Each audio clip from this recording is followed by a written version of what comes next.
Graphic audio. A movie in your mind.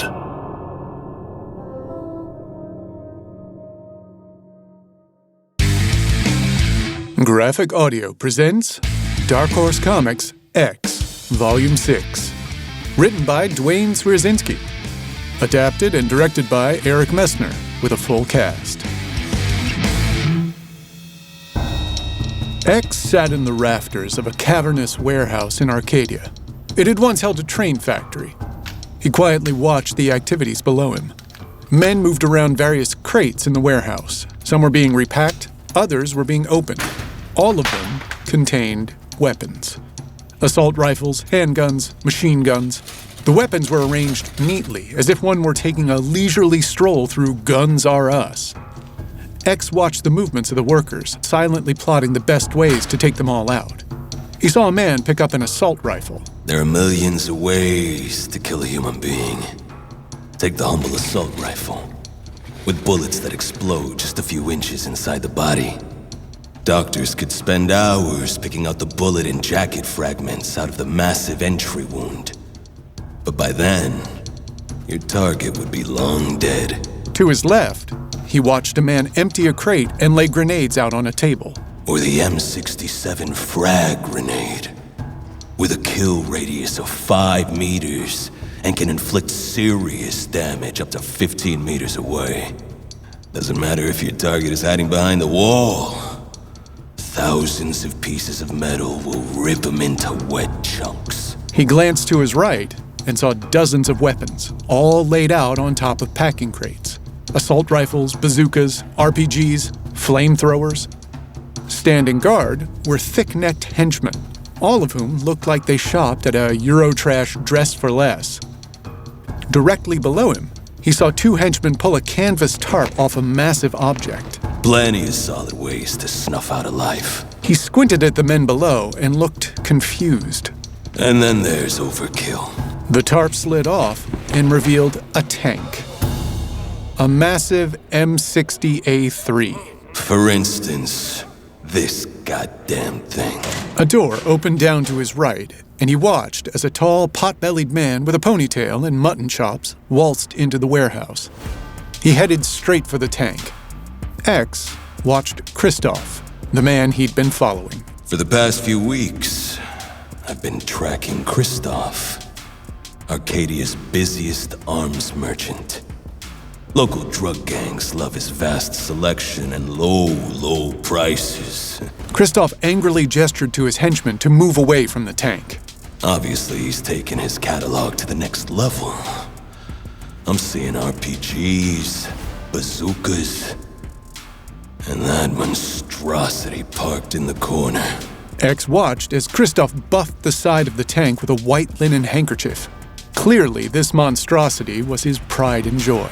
But why the hell would a corner boy need an M60A3? 20 years ago, an army vet and unemployed plumber managed to steal an M60A3 from the National Guard Armory in San Diego. X remembered the footage from television. The stolen tank ran over a fire hydrant. Citizens fled from it. For the next 23 minutes, the plumber tried to destroy everything in his path. A TV news chopper followed the tank along with a half-dozen squad cars. The driver took the tank out onto the highway. The cops were unable to stop it. As things got desperate, they considered asking the Marines to dispatch a Cobra attack helicopter. The tank drove up over a concrete freeway divider and got stuck. But then, the guy made the mistake of driving over a concrete median on State Route 163, which trapped him. It came down to dumb luck.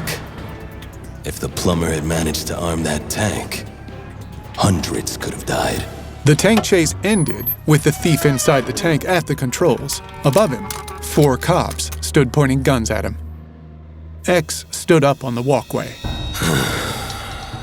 I can't allow these weapons on the streets of Arcadia. They'd cut through the PD like tissue paper. But I also can't go in guns blazing. While I might be able to take out half a dozen of these creeps, He looked down at the henchmen as they used a crowbar to open another packing crate full of weapons. The other dozen would tool up quick and splatter me all over the walls. X pulled his sword out of a back-mounted scabbard. Glad I brought something from home. My favorite way of killing a human being. He leapt off the walkway, sword held high in his hands. Lee paced nervously through X's newest secret lair, the abandoned police station down by the waterfront. Okay, so I'm pretty sure I have a stalker, which is so not cool on many levels. It was dark in the building, despite it being daytime. Lee wore a punk rock t-shirt and jeans. But there's no way he'd know where to find me, right? She peered out a window for a moment as she passed. My violent buddy X is out in the field, on the trail of arms dealers, leaving me here, alone. Which is fine. She stopped when she got near the lockers. She opened the door of the first one. Because I'm in a costumed vigilante's secret lair, and there's no way a complete stranger from the internet could find me here, right? A few months ago, Lee, in shorts and a tank top, sat with her laptop perched on her knees. She was in the writing zone, and whenever she was in that zone, everything else just disappeared. It all started with a post I wrote a few months ago, after gazillionaire Peter Winter came to town, aka the day everything went to hell. Lee's image was reflected in her own laptop screen. The caps, headline, and on-screen text popped out. It read, "Peter Winter, not who he seems?" I didn't have much to go on, but presented the few facts I'd gathered from the Phoebes, and X himself, of course. And the reaction to my post was the usual in this town. She looked at the counter. Comments? 0. Crickets.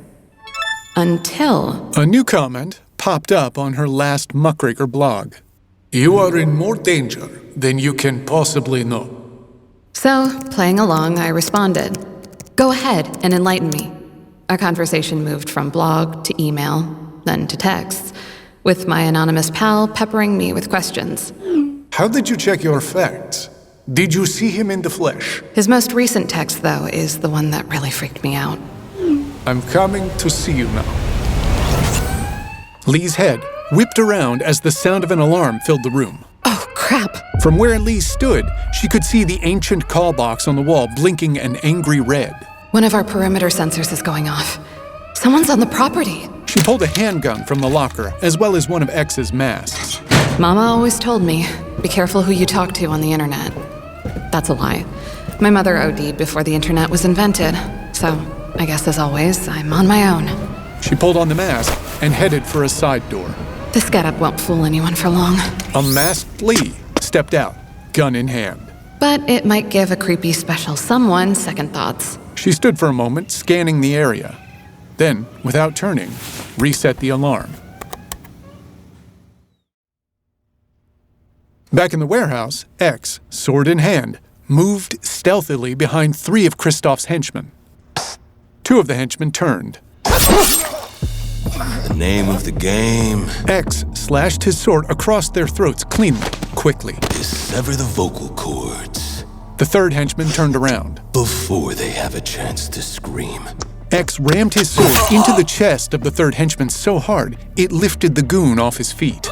Pierce the heart with such explosive power. X tilted his sword down, and the 3rd henchman slid off to the floor, dead. That the next beat never comes. 3 dead bodies behind him, countless more to go.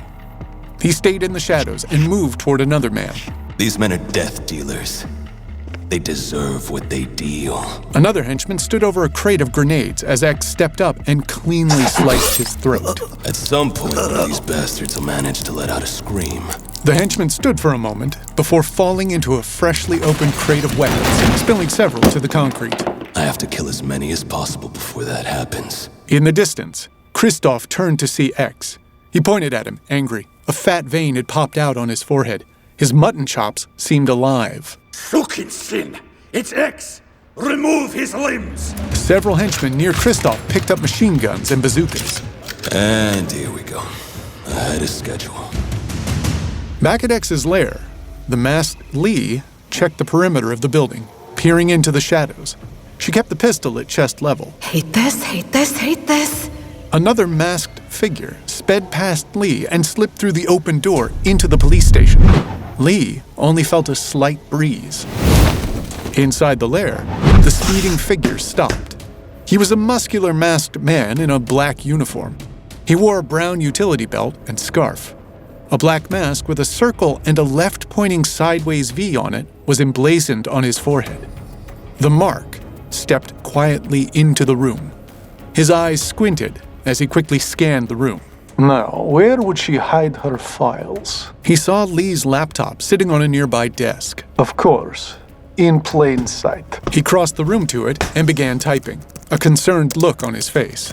You have no idea what you're dealing with, do you, Mr. X? Freeze, a-hole. The Mark turned to see a masked Lee holding the gun on him. Sup, Anonymous. Nice outfit. Hello, last muckraker. You seem to be missing the rest of yours. Lee pulled off the X mask with her free hand and kept her distance. The girls gave me away, right? Well, don't worry. X is right downstairs, so why don't you— Your ex is not downstairs. The Mark's eyes narrowed. Based on your notes, he's probably at an abandoned train factory on the other side of the city, about to get himself killed. Lee took a step backward while aiming at the Mark's head. It's important that I go to him right away. No, it's important that you kneel down and lace your fingers behind your head. Lee reached into the metal locker with her free hand, gun still pointed at him. I'm gonna throw you a set of cuffs, and then you're The Mark moved across the room in a blur of superhuman speed going to put— and slapped the gun and cuffs out of Lee's hands. The Mark gave Lee a hard stare. She stood in shock with no idea what just happened. She glanced at her suddenly empty hands. on? I don't have time for this. The Mark leapt up into the air while an astonished Lee gawked at him. He hovered in the room for a moment before lifting straight up through the roof. Wait! What do you mean he's going to get killed? She staggered forward and peered up through the man-sized hole in the roof, her arm protecting her face from the dust and debris. The Mark flew straight up for a moment and then turned north. Just when you think you're pretty good at checkers, you realize the other guy's playing three-dimensional chess. Still, jumping through the roof is one hell of a way to make an exit. In Kristoff's arms warehouse, X ripped through the arms dealers with his sword. There are too many of them. Automatic weapons and the severed limbs attached to them flew through the air. X continued swinging. I separate as many weapons from functioning limbs as I can. A henchman was finally able to get some shots off. X angled his sword so all three shots sparked and bounced off the steel. But I'm going to need a faster way to take out these bastards. Another henchman picked up a shoulder rocket as Kristoff, his arms waving frantically, ran towards him. Several others finally picked up guns. You stupid sod guy! Not near the product! The henchman fired the shoulder rocket. X ran for it as the rocket screeched towards him, dipping down toward his legs. Bullets continued to spark around him. Damn it!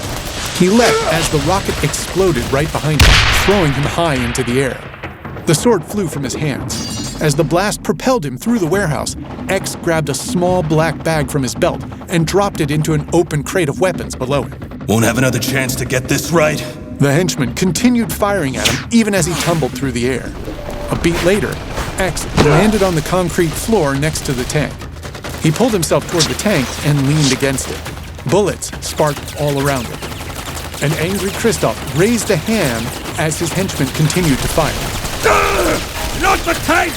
Cease fire! X pulled a small detonator from inside his cape. I said, cease fire, you idiots! The henchmen reluctantly lowered their smoking weapons. One of them looked over at Kristoff apologetically. Sorry, boss. Couldn't hear you over the— Roar of gunfire, I know. You know how much you all just cost me? Kristoff took a cautious step towards the tank. X was, for the moment, safely on the other side. X will give me the opportunity to make up the deficit. Kristoff stared greedily towards the tank. I'm going to take you alive, X, and sell you to the street gang who hates you the most. Because why should I snuff you out for free? X lounged behind the tank, detonator in hand. You didn't think this through, Kristoff. You've expanded recklessly. You're all over the place. Behind him, his henchmen began to nervously giggle, too. You're going to tell me how to conduct my business affairs? A man who can't afford to cut 2 eye holes in his silly little mask. X sat, smiling beneath his mask. No, I'm telling you, you're all over the place. He thumbed the button on the detonator. Take a chunk of C4 and drop it into a huge pile of live ammunition. Trigger remotely. What's the kill radius? The explosion wiped out Christoph and the rest of his men. No idea. The tank was the perfect cover, and X remained seated, calm as anything.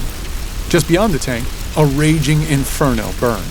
But I'm sure it's a hell of a lot more than 15 meters. X waited as body parts from Christoph and his henchmen rained down around him. Then he stood and began to walk away from the smoldering inferno. The smoke billowed around him. So, you're X. The Mark stood calmly nearby. X stared. Tell me about your encounter with the Archon. X stood quietly for a moment. The Archon, also known as Peter Winter. The son of a bitch who came to town almost killed Carmine Tango, then beat me within an inch of my life before leaving town. And who are you supposed to be? The Mark and X faced each other inside the ruined factory. Someone who can help. But first, you need to tell me everything you know about the Archon. Where he stayed, who he associated with, what he said. He was pushy. Just like you. If that Archon was bad news, his friend here might be worse.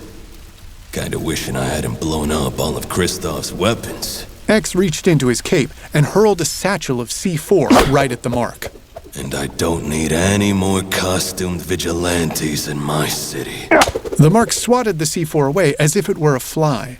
The explosive flew up toward the ceiling. Why are you protecting him? I know what he did to you. The C4 exploded and took out a huge chunk of wall to their right. X recoiled from the blast.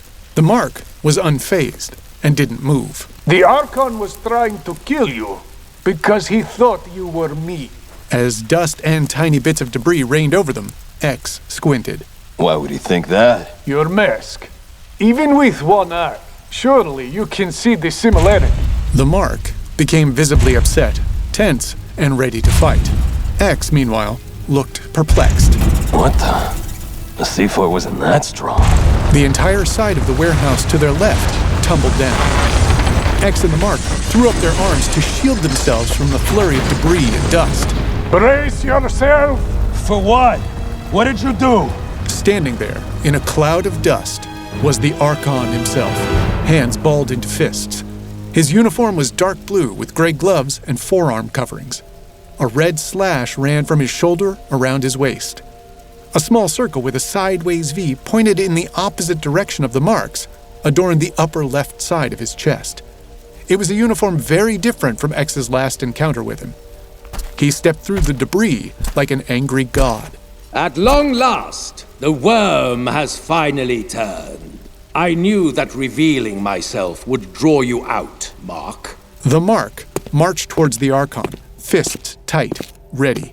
Fine with me. Saves me the trouble of hunting you down. Both the Mark and the Archon cocked their arms back, ready to hurl massive punches at each other. X took a small step backward as they squared off. Like I said, I know a million ways to kill a human being. Just not these human beings. It was night, and Lee was in her car, following a trio of flashing police cars. The city of Arcadia has been falling apart for years, but never at this rate. Something is knocking down buildings on the north side, our industrial area, back when the city had such a thing as industry. But what is that something?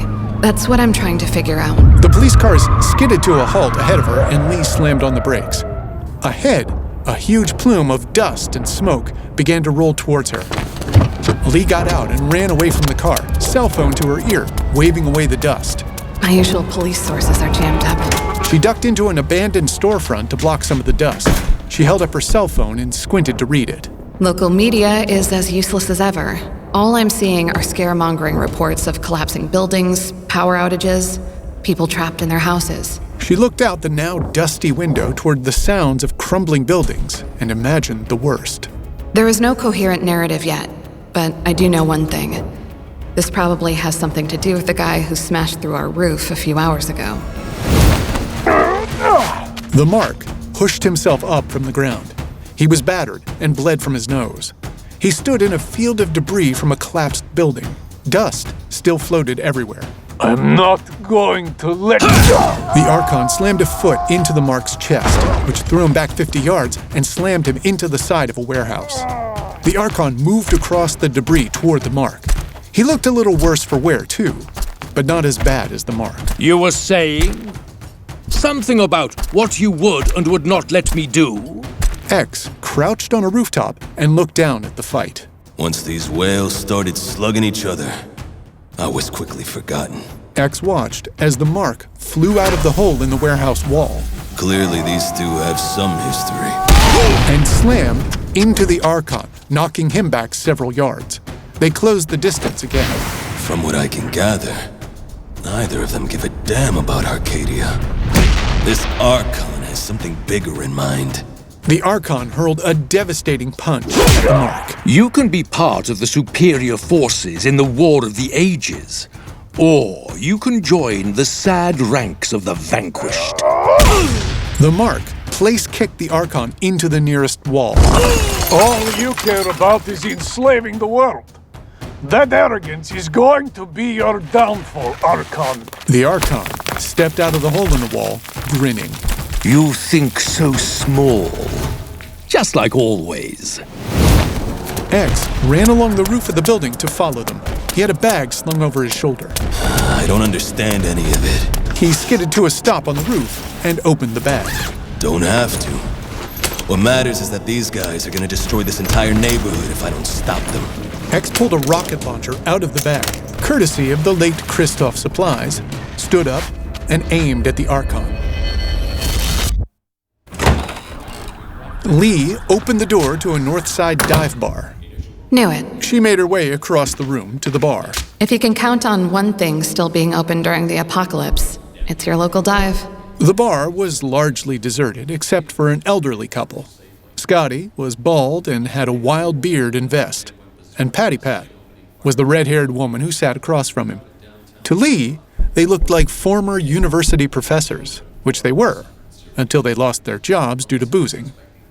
Behind them, on the wall, a TV showed a helicopter shot of the devastation in North Arcadia.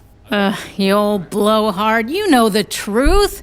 This is just him finishing what he started in Europe. That's not what they're saying over at Project Black Sky, Patty Pat. Oh, you and your conspiracy websites. Lee bellied up to the bar to watch the developments on TV, mild horror on her face. Good Lord. Is there any part of the north side still standing? Yes, well, don't come belly aching to me when they invade. They? They? Who's they, Scotty? Huh? The little green men? They ain't green. And I think the Archon has something to do with them. Lee looked over at the couple. Her curiosity piqued. Did you say the Archon? Scotty looked at her with a raised eyebrow. The old booze hound hadn't had a young person ask him a question since he was fired from Arcadia University back in '83. You know of the Archon, miss? Next round is on me if you can tell me what's going on out there. Scotty and Patty Pat became suddenly welcoming. Scotty pulled up a chair for Lee like a real gentleman.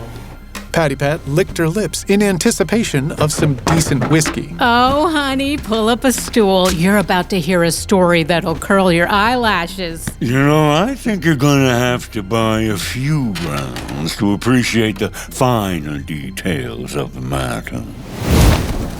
X stood on the rooftop and aimed the rocket launcher down as the Mark and Archon continued to trade punches in a field of debris from the collapsed building. I've seen this older one take a shotgun blast to the chest and brush it off like a mosquito bite.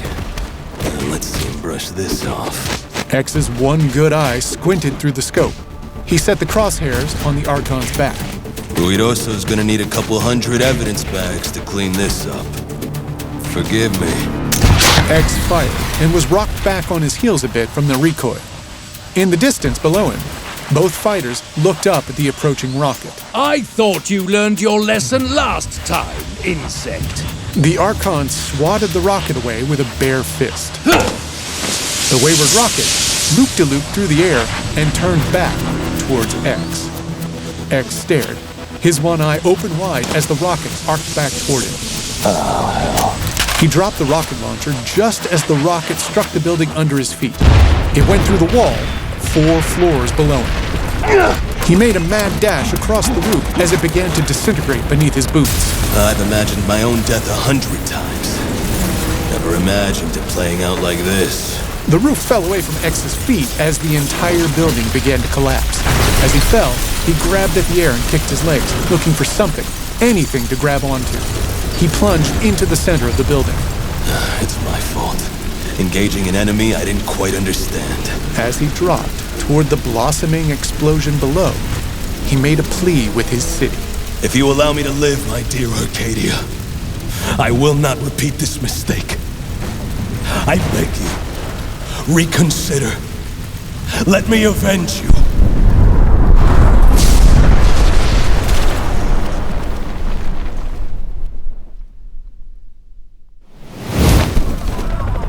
Danny Ruidoso looked up at the latest explosion in the distance.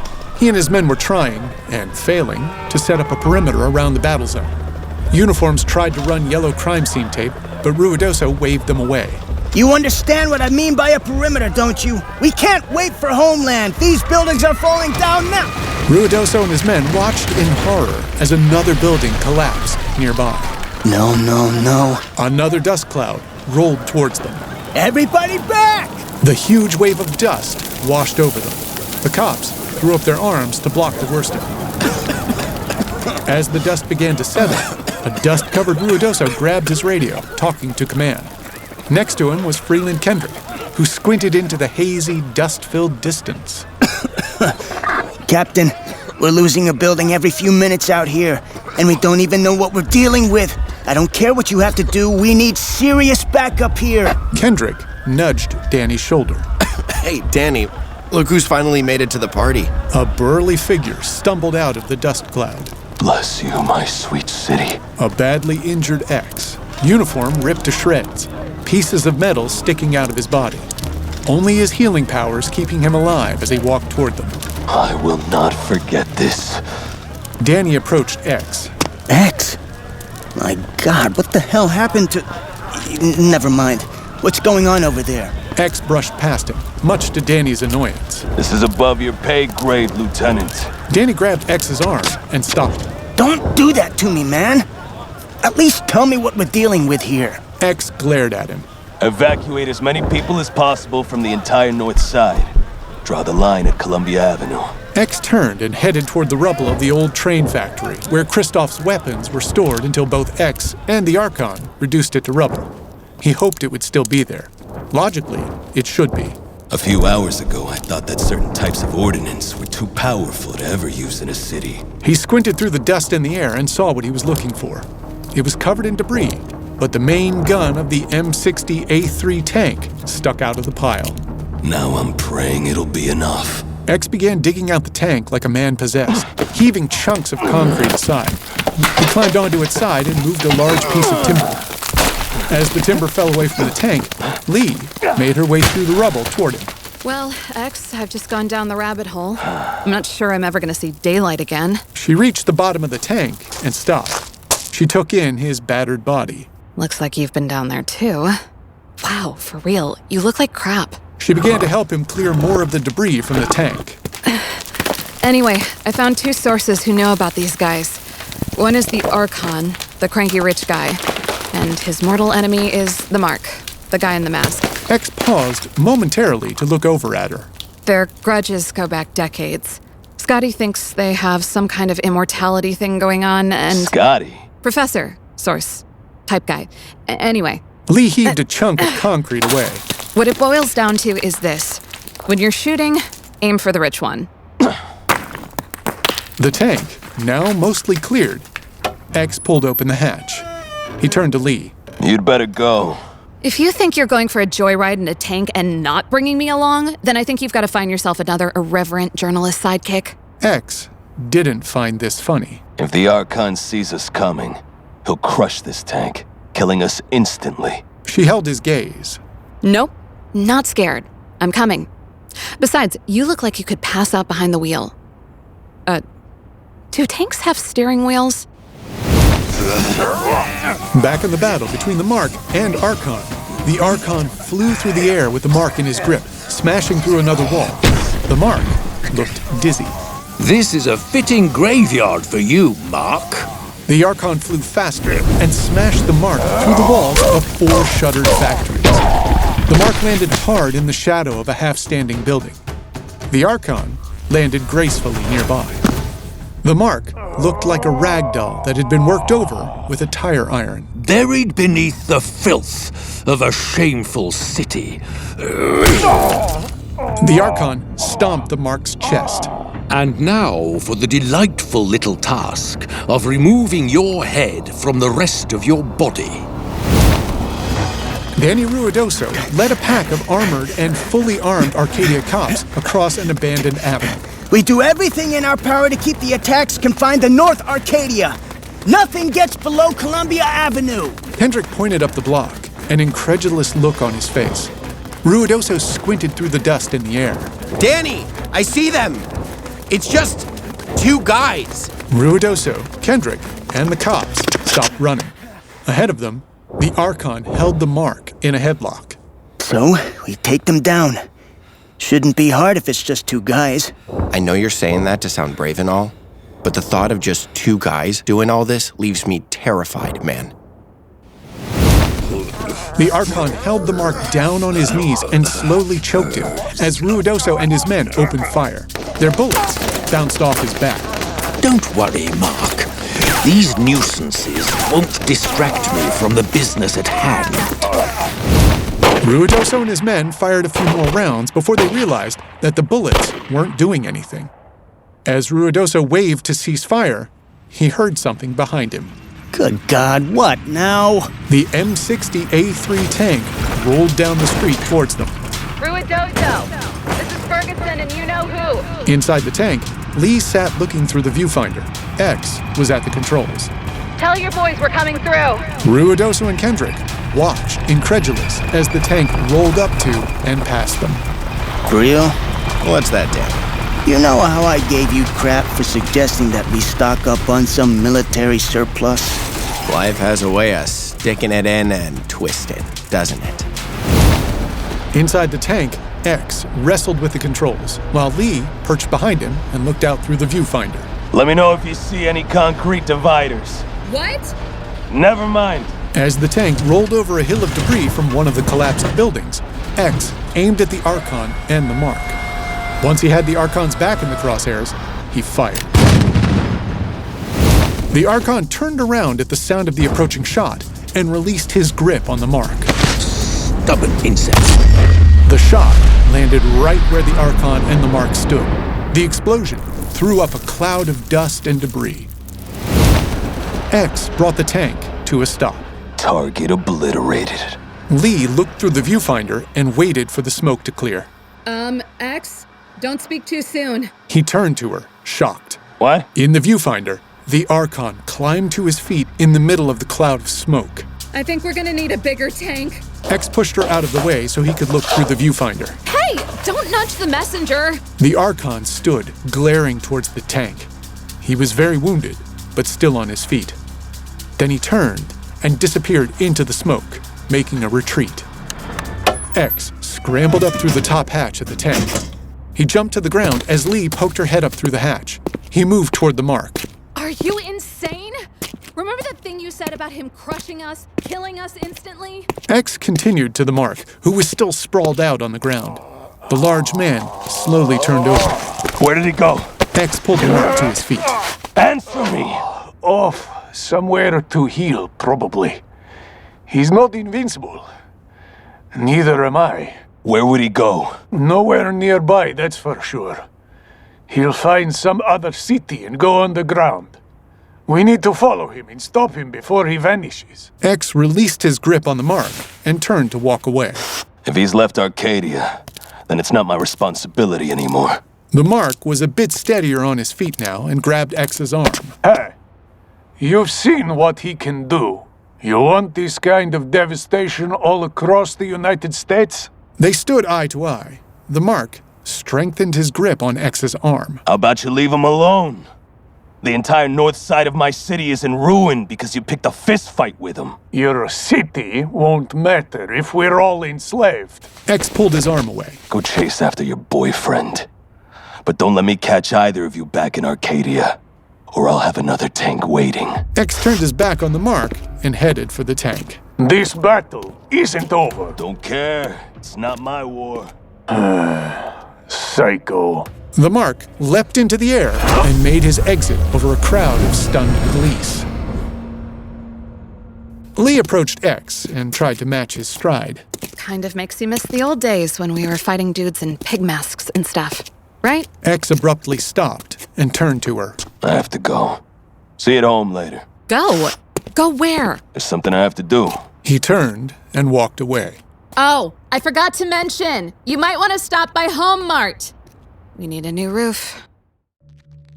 In downtown Arcadia, a still very battered X sat on a high ledge of a building. He looked out over the north side of the city, took in the missing buildings and the smoke billowing up from numerous fires. I used to like to look at you from above.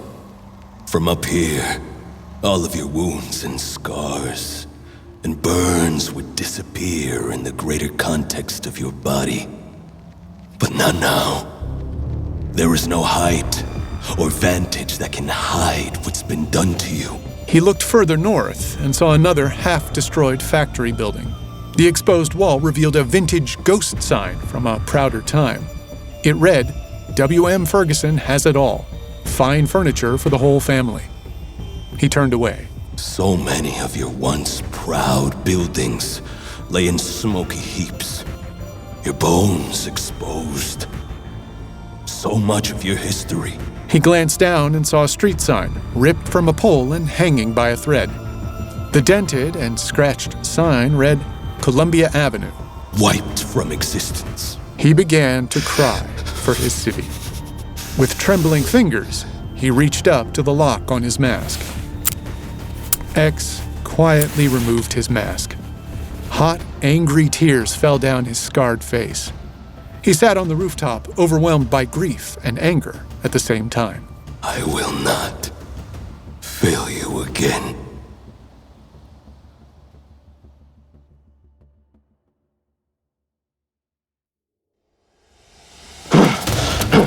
A few months later, X sprinted through the crumbled ruins of North Arcadia with an open container of gasoline that he poured out behind him. Satisfied with the amount, he tossed the can of gas, lit a match, and threw it behind him.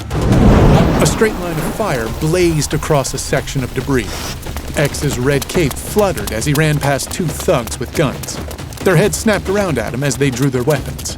They belonged to the drug gang Swine Revolution, and they dressed like extras in some 1980s post-apocalyptic action movie, right down to painted faces with machine guns. What the hell? It's him! They opened fire. X spun as he ran and hurled two flashbang grenades at him. Bullets sliced through his cape, missing his body. You swine were warned to leave this neighborhood! The two thugs recoiled from the flashbangs as their bodies were set ablaze by growing fire.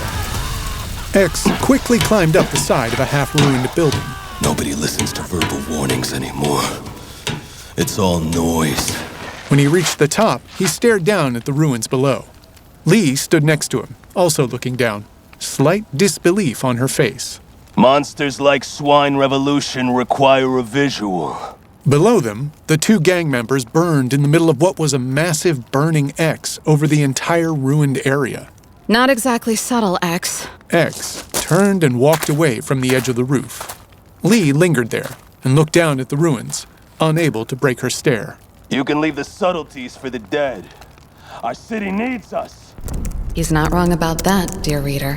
She continued to look at the fire, lost in thought, a mix of pity and horror on her face. It's been a month since two, allegedly, superpowered individuals completely destroyed North Arcadia. But before city officials could start red-tagging this disaster...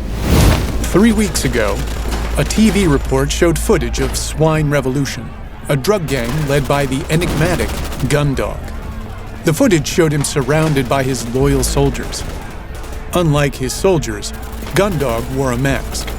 The mask had a crown of spikes around the top and curved metal bars that formed a face mask. They moved through the ruins of North Arcadia like they owned them. And they did.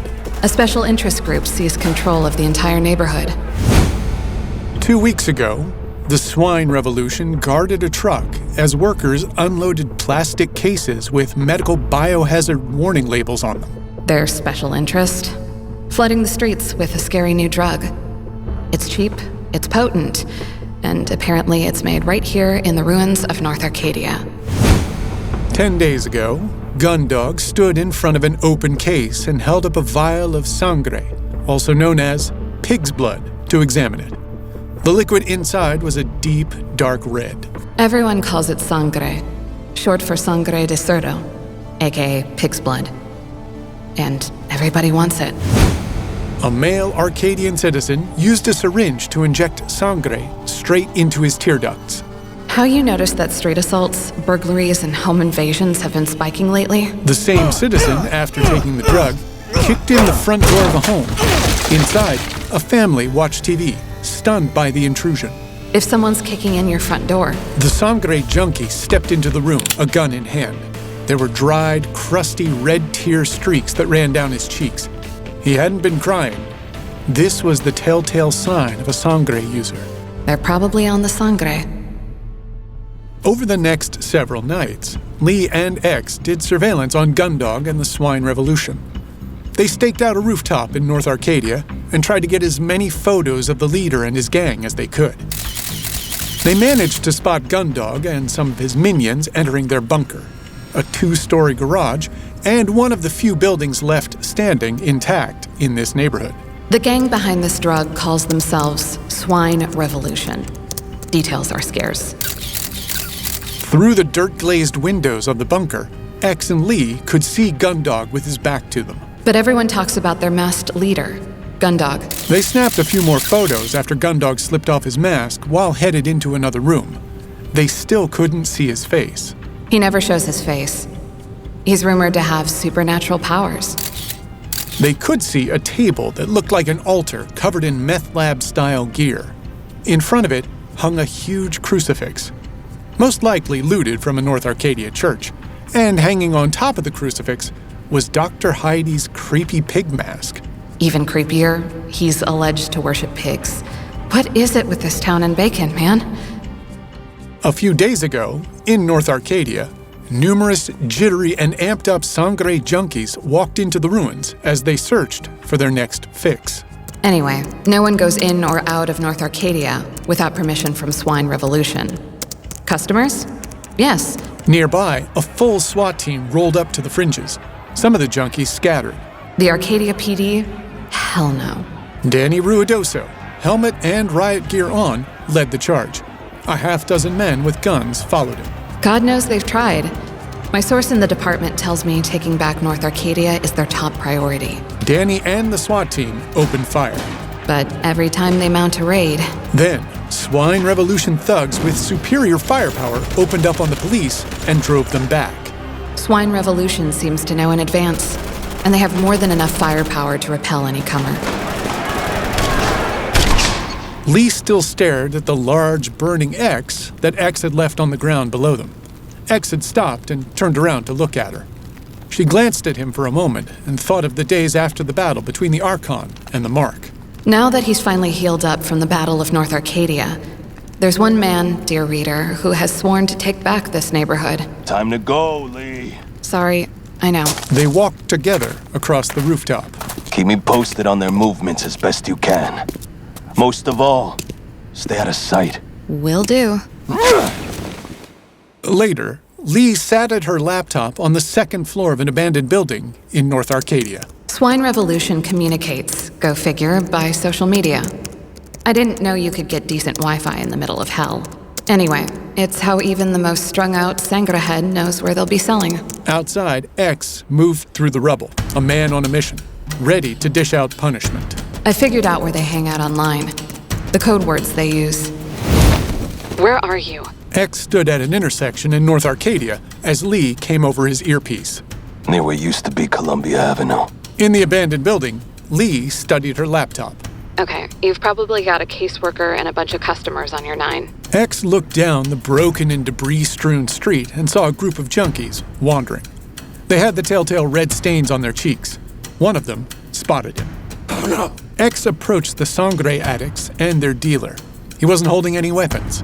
Instead, he pointed at them like a stern schoolteacher. If you're only using, go home now. No harm will come to you.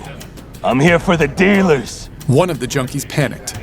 Behind the crowd of gathering junkies, the dealer held a cell phone to his head. Gundog told us about you. Gundog told us what you did to the Swine King. You sold your soul to the devil, and he took your eye. Yo, X is here. Some of the junkies and the dealer scattered. Those who stayed got louder and hurled bottles and debris at X. Go back to hell, mass devil! A bottle smashed across X's face. He drew his sword. Enough of this! If they don't have the good sense to stay out of my way, then they deserve what's coming. Don't you dare! Those are victims, X! X raised the sword above his head, ready to slice a sangre junkie in half. They don't deserve to die! They're waiting for you to save them! X slowly lowered the sword. His shoulders sagged.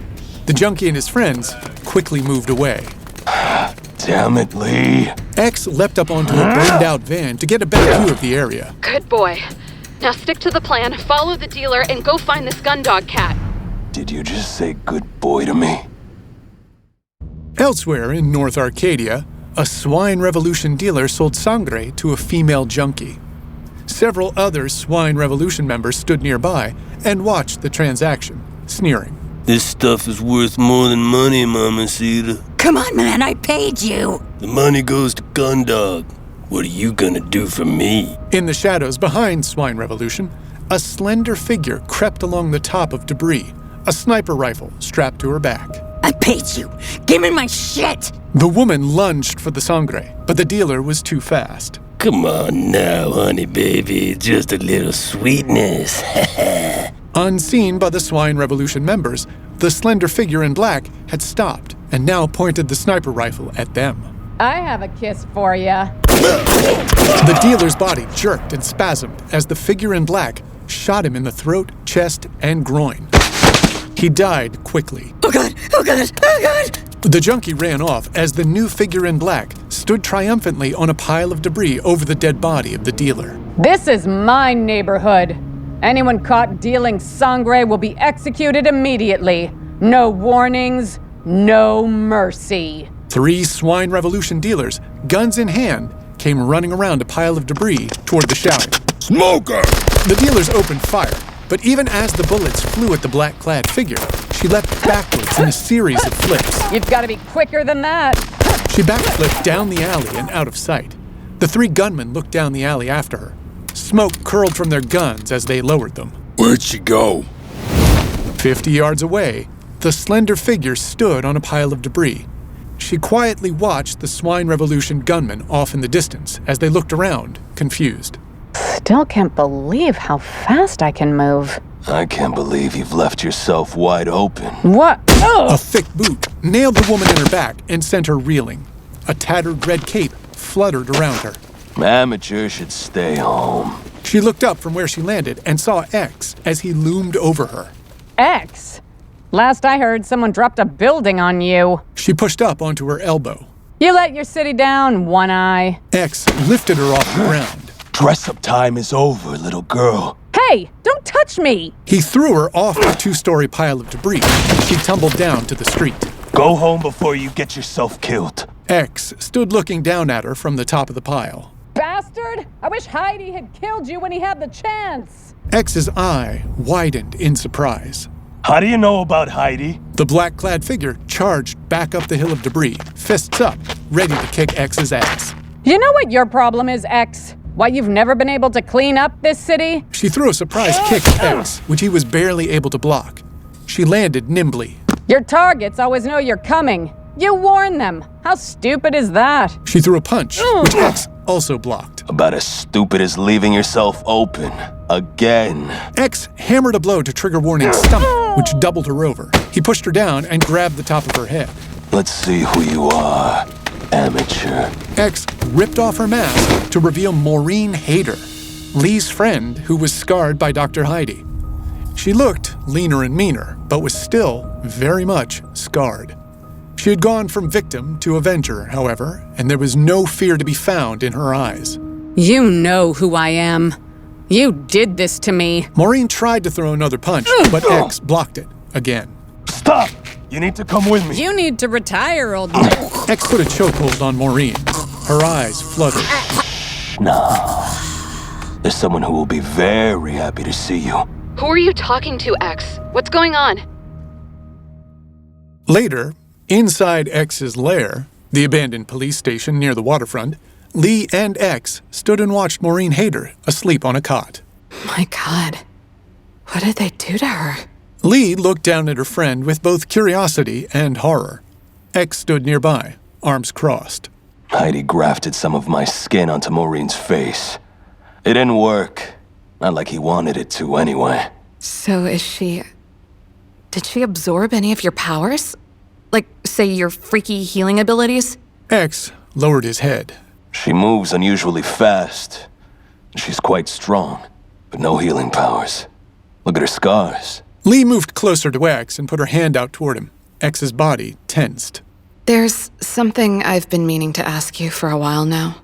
I don't date, Lee. Wow. You made a joke. No, for real, if you have these healing powers, then what about your eye? Why doesn't it grow back? X stared at her for a long moment before he turned away. Lee worried that she finally crossed a major line with him. He turned his back on her. The question dredged up painful memories. It's a reminder of the man I used to be. A greedy thug. I was cruel to my city. I abused her graces. I'm responsible for her downfall just as much as anyone. His mind flashed to the night when a younger and maskless X was shot in the face down by the waterfront. In return, the city took my eye. His mind flashed to shortly after he was shot. His body underwater, blood pouring from his eye socket, mouth open in a silent scream as he sank. The bullet is still in there. The flesh around it tries to heal, but it can't. Not with the slug in the way. And I refuse to remove it. It was a gift from my city. X turned around to face Lee again. Doesn't it hurt? It hurts like a bitch. But it's my punishment. My penance. I've been trying to atone for sins ever since. Lee reached out again to touch X to comfort her friend, but he pulled away. I'm sorry, X. I guess I need to return to the battlefield. Swine Revolution dies tonight. 30 minutes later, X leapt across an alley as Swine Revolution thugs opened fire on him. The gang members stood in front of the two-story garage that X and Lee had surveilled earlier. In midair, X hurled several grenades towards the thugs. This is what dealers get in my city. The grenades blasted the thugs' bodies to pieces and shattered the windows of the garage behind them. X landed in a crouch on top of a cargo container. Dealt with. He ran along the top of the container and leapt through the broken windows of the two-story garage. Gun dog! You were warned. He landed inside and almost face-to-face with Gundog, who seemed to have been expecting him. They were surrounded by sangre addicts, who seemed stunned to see X. Some of them were shooting the drug into their tear ducts as X faced off with their leader. I know, X. I know all about your little warnings. Gundog fearlessly took a step closer to X. I also know that you don't always follow through on your threats. Otherwise, I wouldn't be standing here. Gundog began to slowly remove his mask. Do you remember what you whispered in my ear, X? X stared, astonished at the man in front of him.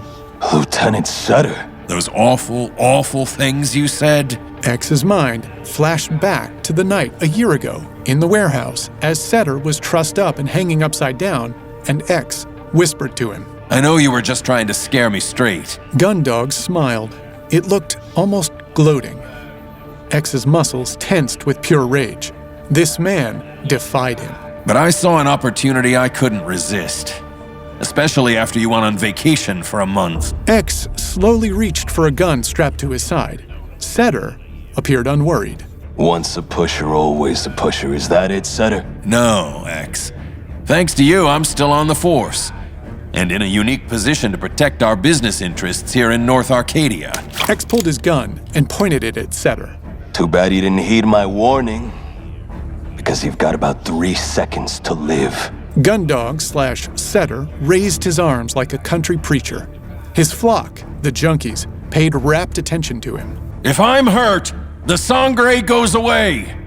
And this masked devil wants to hurt me. X hesitated for a moment. He realized he'd walked into a trap. He lowered his gun slightly. A lifetime supply of sangre to the one who brings me his heart. The junkies rushed X like a zombie horde. All of them had crusty red streaks running down their cheeks. The mob of drug-crazed sangre heads surrounded him, grabbing and pawing at his costume while trying to pull the limbs from his body. I'm not your enemy! I'm trying to save you! Just outside the windows of the garage, the burning X symbol on the ground was barely dying embers. Gundog watched from the sidelines. Lee, at her laptop in a nearby abandoned building, listened to the mob as it attacked X. For once, I'm actually worried about X. 2 addicts clawed at X's face as they tried to rip his mask off. He's being torn apart by sangre addicts. Reportedly, the drug gives them wild adrenaline boosts, just like PCP. X tried to push them away, but there were too many. He's overwhelmed by sheer numbers because Gundog, their dealer, promised them free drugs for life in exchange for his heart. More addicts piled on. The crowd continued to claw X, gouge and rip away at him. It was almost as if the city of Arcadia itself had decided to rise up and remove his cancer from their collective body. And I've just told him he can't fight back because they're the victims. X, overwhelmed by the sheer number of them, dropped to his knees. The very people he's promised to protect, and I can't do a thing to help him. Lee peered at a social media site on her laptop screen, desperate to help him. Or can I? Lee bit her lower lip and typed furiously. I've tapped into their social networks before. The crowd of sangre junkies now had a hold of X and pulled at him. X's body twisted like a pretzel. They were getting very close to tearing his limbs off. If I can't talk them down from their crazy ledge, maybe I can distract them. Then, the addicts' cell phones began to ping with the news as they continued to wrestle X to the ground. One by one, they stopped fighting and began to look at their phones. PD Strike Force approaching! PD Strike Force approaching! Run now!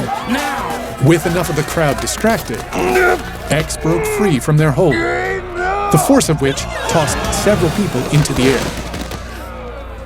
X stood for a moment, watching most of the crowd quickly depart. Parts of his uniform had been ripped away, and he was bleeding and bruised in places. Gundog watched the crowd move away and backed up a bit. 2 addicts, however, stayed to finish him off. Haas was muscular, bearded, wild-eyed, and held a bloodied crowbar in his hands. The other, McQuaid, long-haired, thick-necked, beady-eyed, had a huge chunk of rock in his hands. They both looked like they'd been awake for 2 weeks straight. The signature red tears ran down their faces, and both were twitchy and hyper-violent. Don't worry, Gundog. We got this bastard. McQuaid, you knock him on the head and I'll pry out his heart. X stood watching them. He was clearly beaten to hell by the mob, but still utterly defiant. I don't want you. I'm here for your boss. McQuaid held the rock high over his head, ready to bring it down on X's skull. Haas, meanwhile, circled around X, crowbar in hand, and waiting for his moment to strike. No, you want to take away our bliss! This ain't your neighborhood no more, X! Gundog turned and sprinted away, headed for a path through the debris. Thank you, friends! Finish him! X glanced at the retreating Gundog just as Haas slammed his crowbar into it, catching him by surprise. Yes, Gundog, right away! Ha! Nice one, Haas! While X still reeled from the blow to his ribs, McQuaid brought the rock down on his head. The rock broke and crumbled around X's hard head. He stumbled. I think you hit him so hard his other eye fell out. Haas struck again with the crowbar. X spun and fell. Have a seat, Killjoy. Haas and McQuaid pinned X to the ground. Each pressed a boot to his shoulders. Haas looked like he was ready to plunge the crowbar straight through X's chest. X, meanwhile, didn't squirm. He eyed them with cold disdain. You know, Lee, these punks are lucky they're helpless addicts. Otherwise, they'd be dead. Who you talking to, X? Your imaginary friend?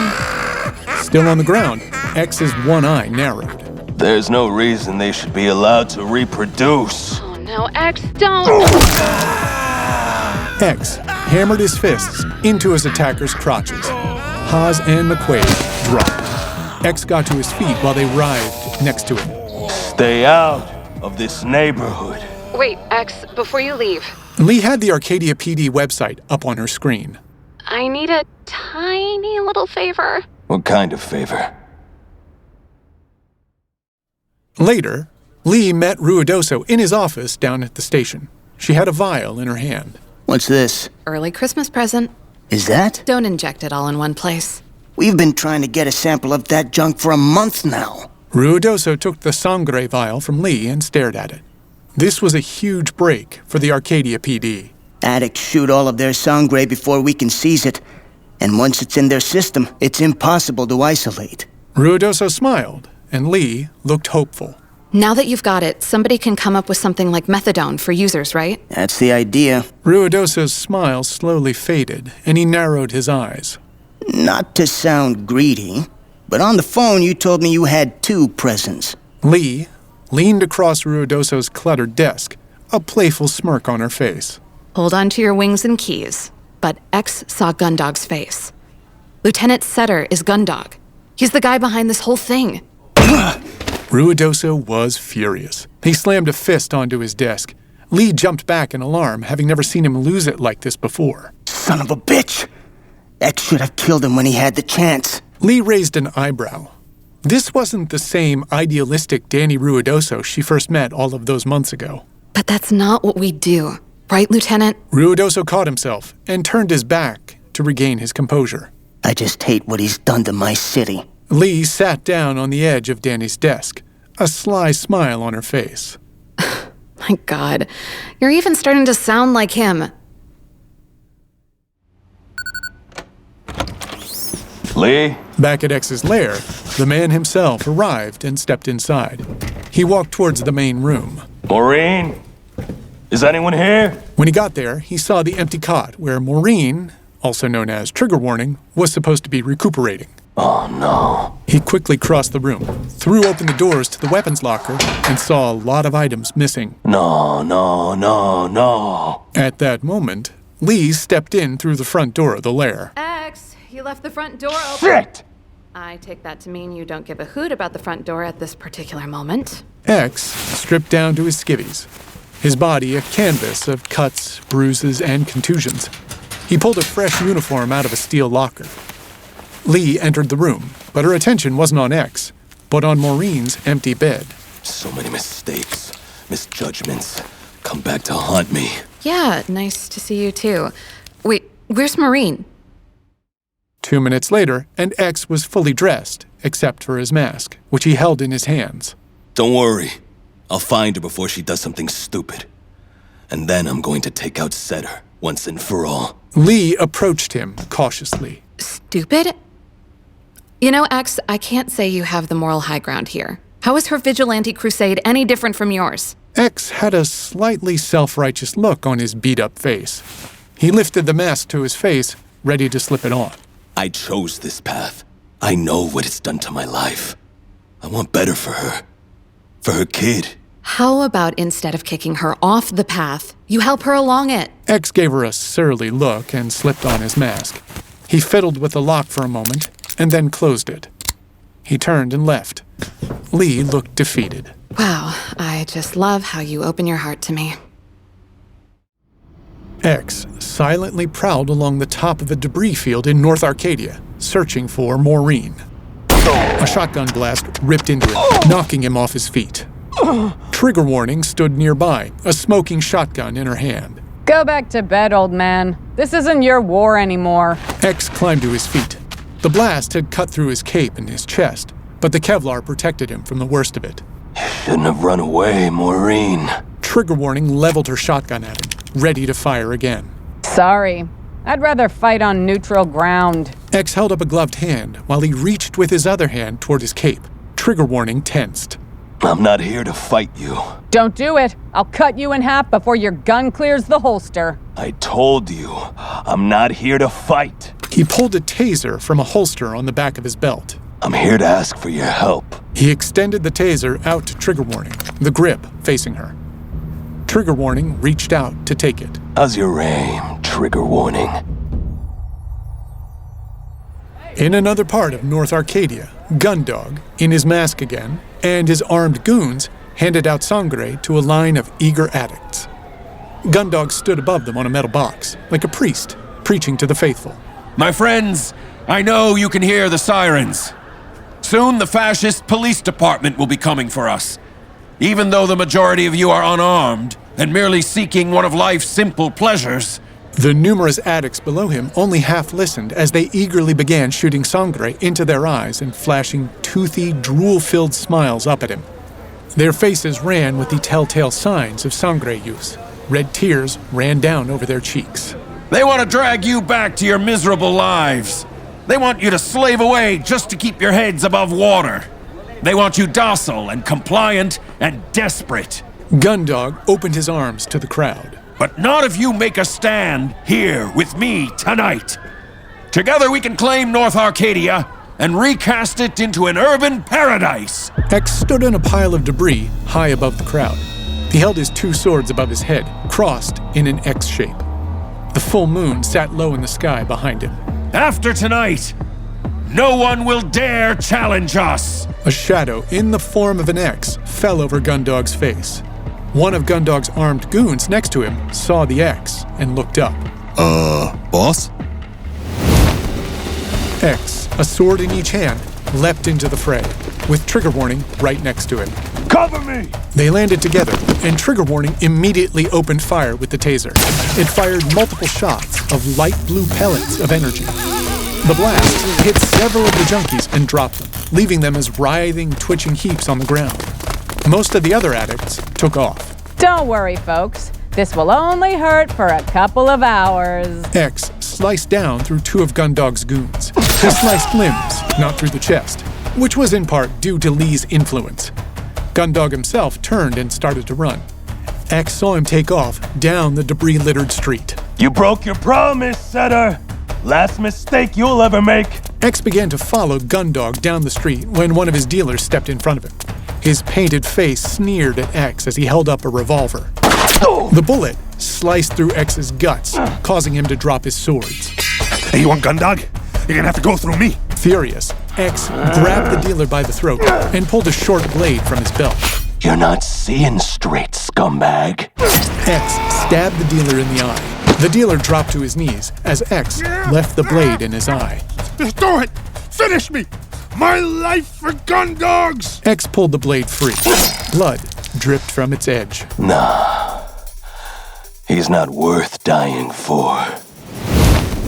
Gundog, now with his mask off, hauled ass down a cracked asphalt street in the ruins of North Arcadia. He looked terrified, and with good reason. Setter looked over his shoulder as a huge shadow fell over him. X, his cape fluttering, dropped from a building toward him. No! X tackled Gundog to the ground.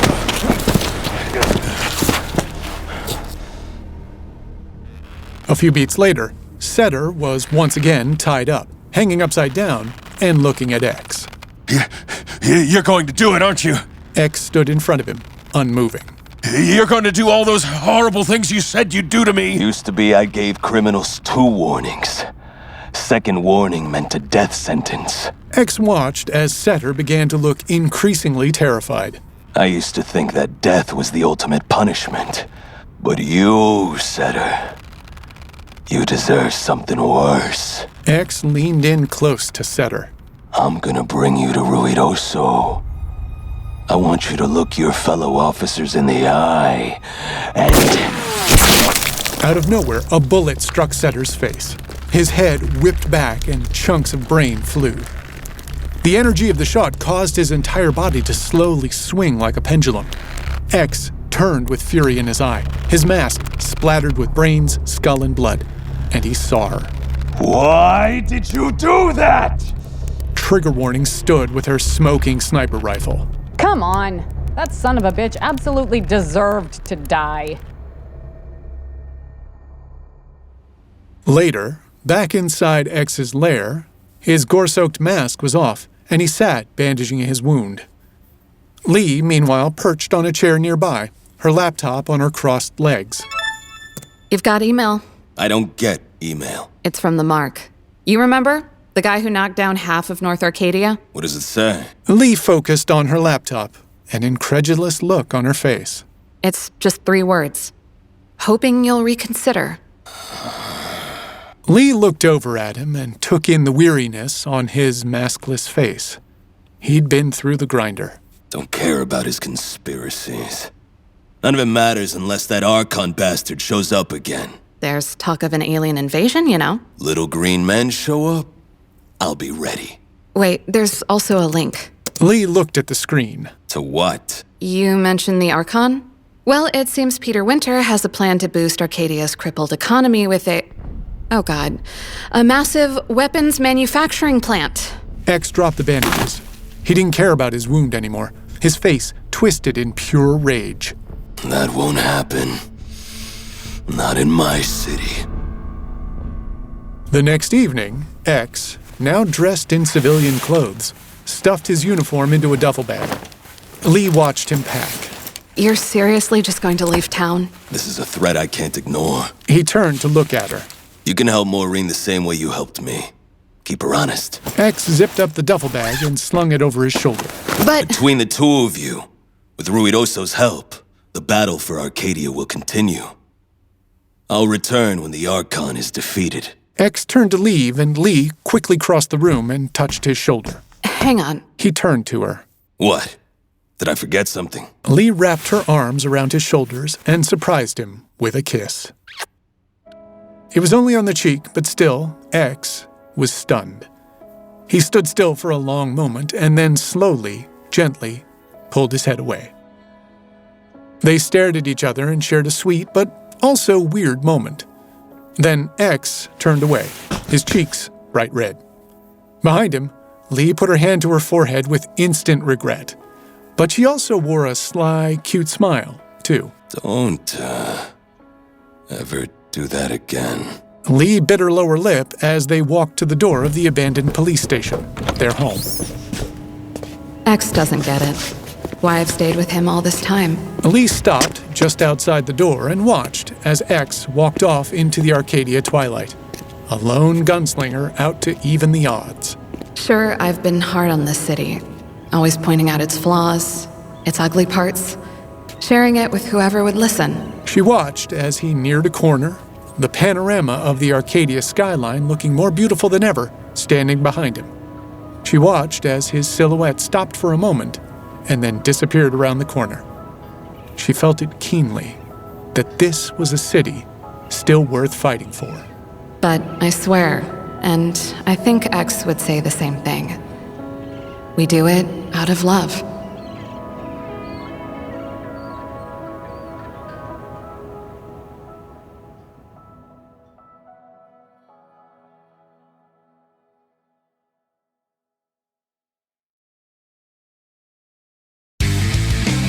Dark Horse Comics, X, Volume 6.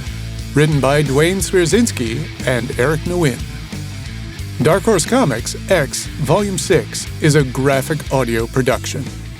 X, trademark, and copyright 2021 Dark Horse Comics, LLC. Copyright 2014 Duane Swierczynsky and Eric Nguyen. All rights reserved. Recorded with the permission of Dark Horse Comics, LLC. Copyright 2022 Graphic Audio, LLC. All rights reserved. Narrated by Eric Messner. With performances by Rainer Gabriel as X, Natalie Van Sistine as Lee Ferguson, Stephen Carpenter as Gundog, Ryan Carlo DeLusung as Officer Danny Ruidoso, Peter Holdway as the Archon, Eva Wilhelm as Maureen Hayter, Chris Davenport as Handsome, and Terrence Aselford as Dr. Heidi. Also with Bradley Foster Smith, Michael John Casey, Patrick Boylan, Andrew James Spooner, Alejandro Ruiz, Nora Ashrati, Peter Stray, Mort Shelby, Mike Carnes, Wynn Delano, Nazia Chowdhury, Marnie Penning, Mark Harrietha, Nick J. Russo, Rose Elizabeth Supan, and David Zitney. Adapted for graphic audio and directed by Eric Messner. Graphic audio dialogue editing and sound design by Robert McDonald. Produced by Rick Rowan, Duane Beeman, and Matt Webb. Executive producer, Angie Cornett. If you enjoyed Dark Horse Comics X, you might also enjoy Dark Horse Comics Ghost and Dark Horse Comics Living with the Dead.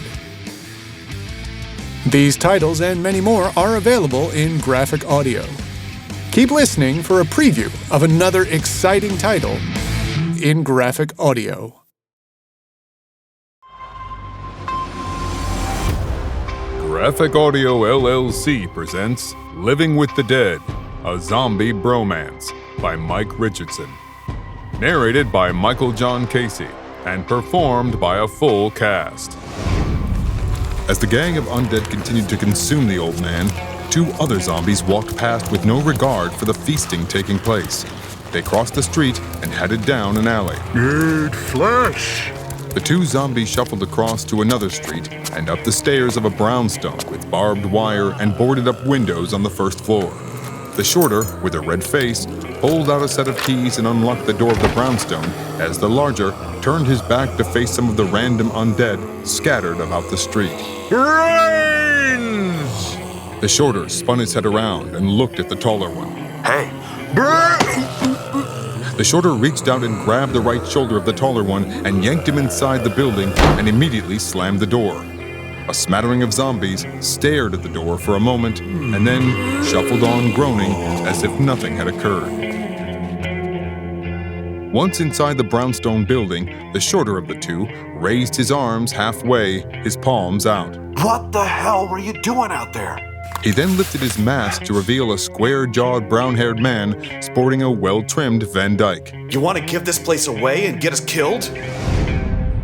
Straw and Whip cascaded down the brownstone steps and up the block to the left to see Betty unloading a clip into a group of zombies along the alley behind the brownstone and in front of a dumpster.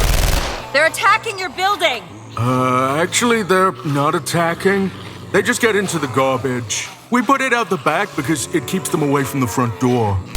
Doesn't matter. They're great for target practice. Betty stared down in annoyance and then realization at the Uzi being empty. Oops! Out of ammo. Rage. All 3 turned back to back to see that they had gotten themselves surrounded. Straw reached down at his feet and grabbed a leg bone with a shoe on the end. Run for the house! Living with the Dead, a Zombie Bromance.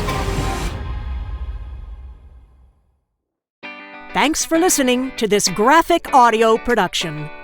Graphic Audio has over 1,500 titles to choose from.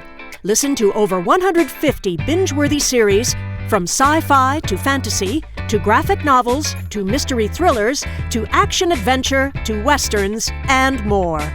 Check out our exclusive titles available only in our dramatized adaptation format. If you'd like to listen to an entire series, you can conveniently purchase a download series set at graphicaudio.net. You can also earn loyalty reward points, redeemable towards future online purchases. Stream audiobooks immediately or download them to listen offline on your mobile phone or tablet using our Graphic Audio Access app, which is available on all Android and Apple devices. We like being radically different when it comes to our audiobook productions. Listen to A Movie in Your Mind, on the go, anytime, anywhere. Sign up for our email newsletter for the latest updates and new releases.